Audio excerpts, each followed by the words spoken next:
back to our channel. Ruth here, and in today's video I'm excited to share with you why entrepreneurship is one of the fastest way to actually become a millionaire. And here are 5 things that you must consider. Now before we get started, just a little bit of background about myself. I've actually been a legal practitioner here in Australia, or in some other countries you call it an attorney or a lawyer, for about 13 or 14 years now. I studied English law and Australian law, and I used to be a worker, in different law firms. I used to work for private firms, for even like a semi-government organization, and I enjoyed myself there. But the thing is, I never really tasted financial freedom until I got into business and entrepreneurship. And for that reason, I'm really, really passionate, about entrepreneurship, because I live it on a daily basis. The thing is, I have not given up my legal career. I'm a partner in a law firm, but I run a business consulting business and also have different businesses that I run as well, like coaching, music, etc. But entrepreneurship is something that's really, really close to my heart. So if you want to reach that breakthrough, if you want to get that breakthrough into becoming wealthy, if your dream is to become a millionaire, or perhaps you're already a millionaire and you want to actually keep going, then definitely consider entrepreneurship, because this is it's not the only way to become a millionaire, but it's just that it's probably one of the fastest way. Okay, so let's get started. The first thing you need to consider is start a business. Now, the reason why starting a business is actually one of the fastest ways to become a millionaire is because you own the sale. Now, some of you might have heard of a man called Douglas Kruger. He's actually based in South Africa. He has written many books on, how the rich thing, how to think yourself out of poverty, etc. And he says that it's important that if you want to actually taste wealth and begin to actually break through into that wealthy zone, that you own the sale. Now, that's actually really true, because the thing is, my husband always says to me, if you're working for someone else, you're working for them to become rich. They're paying you to exchange your time for money, right? You're not working for yourself to become rich. You're working for them to become rich.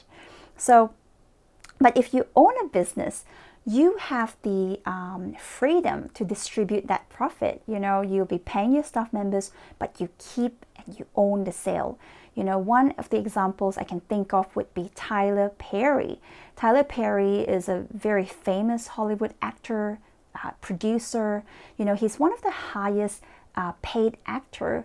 And I believe it's not just because he's highest paid, but did you know he actually owns his own production company? He produces his own show, he acts in his own show. So when he sells his show, he pays his actors, their wages, but whatever that's left over, it belongs to him. So in the same way, if you own a business, you actually own the sale, and you have that capacity to quickly accelerate your wealth as compared to someone who's working for somebody else. Now, I'm not saying that you can never become rich if you work for someone else. I actually listened to a really interesting video by Patrick Bet-David. He's a self-made millionaire based in America, into insurance business, and he was saying that the alternative of becoming really, really wealthy, if you don't want to have a business, is if you actually are a CEO, like a chief executive officer of a really huge organizations. And I know that there are people who are being paid, 20 million a year, because they are so amazing. They've got the brains to actually carry a massive organization. But how many know that not everyone is, able to actually work your way up? So sometimes I think, if you don't mind starting a business, then definitely consider a business, because that's one of the fastest way to actually become a millionaire. Number 2, think about investing, but you need to ensure you know what you're doing. My husband actually, he invests in different things like trading. He's really, I would say, I don't know, his brain is wired in a different way. He talks about candlesticks and how the stock market goes up and down, and he could be making a trade and making some money. And I'm thinking to myself, I have no idea what that is. To me, it's just red sticks and green sticks. You know, he's been doing this for a couple of years now, but I still have no idea what he's doing because I don't understand it. But if you're looking at investing, whether it's stocks, bonds, property, whatever it might be, make sure you know what you're doing. You know, you're not, the thing is, it's great to have financial planners to help you out, you know, here and there. But at the end of the day, you need to actually have an invested interest, but you also have to have that knowledge, because sometimes if you don't know what you're doing, you know, you could be taking a huge risk and losing all your money. And I've heard, you know, the other day I ordered Uber Eats, which is like a home delivery service, and the food came, and I'm always interested to hear the story of people who deliver my food, because I admire them, you know, because obviously they want to have a side income. And so I asked this man, I said, what is it that, you know, gives you the motivation to drive at 8 o'clock at night with your wife to drop off food? And he said, well, a couple of years ago, I invested some money in this thing that someone told him about, and he lost everything. So if you're investing, make sure you're taking calculated risk and you're not risking every single thing and putting things in jeopardy.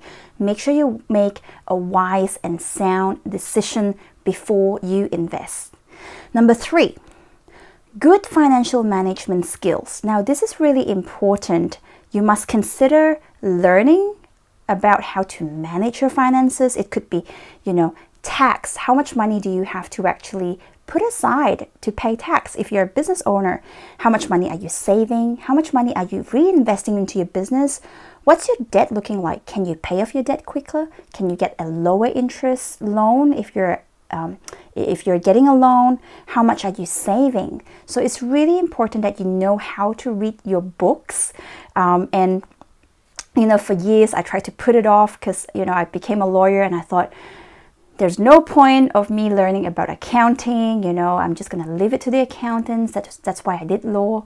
But really, it was me being fairly ignorant, because when I got into business, I had no choice but to learn, you know, what profit and loss is, you know, what what BAS is, because in Australia we've got like a business activity statement. So we have to learn about all these different things. So make sure that you actually consider learning about good financial management. And sometimes, even if it means you have to actually pay someone like an accountant to sit down with you and go through your books, that's okay, because you're investing in your financial knowledge. But at the same time, there are heaps of resources out there that you can actually use.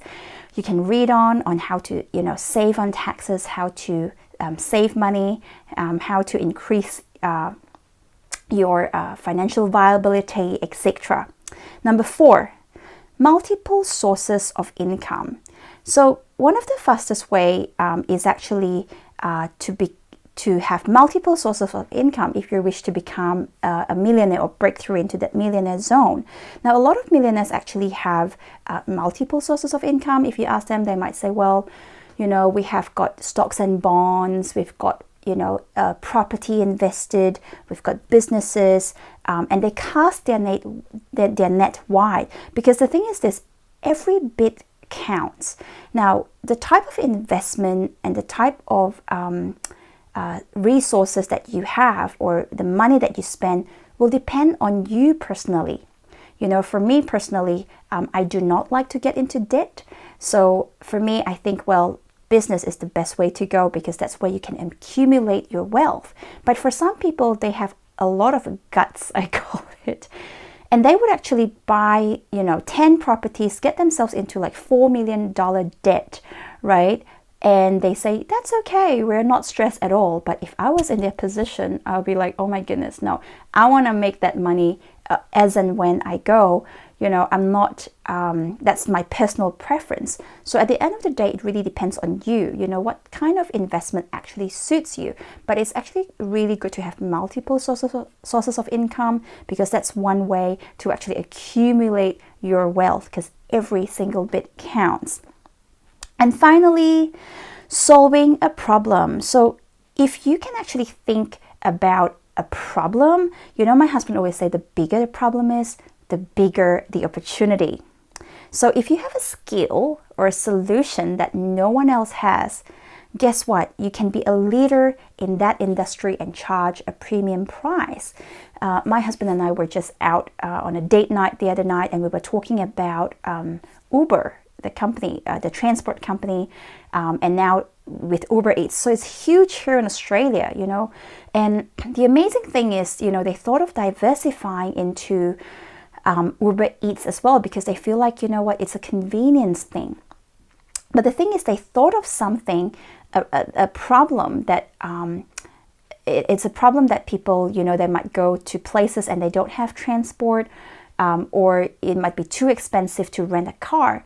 So then my husband was saying to me, you know, the person who came up with the concept is so smart, because they are essentially using an app and everyone signs up for it and everyone is paying them, and they own cars, so many cars around the world, but they don't actually own them. They don't have to maintain them. They don't have to pay for their insurance of these drivers' cars.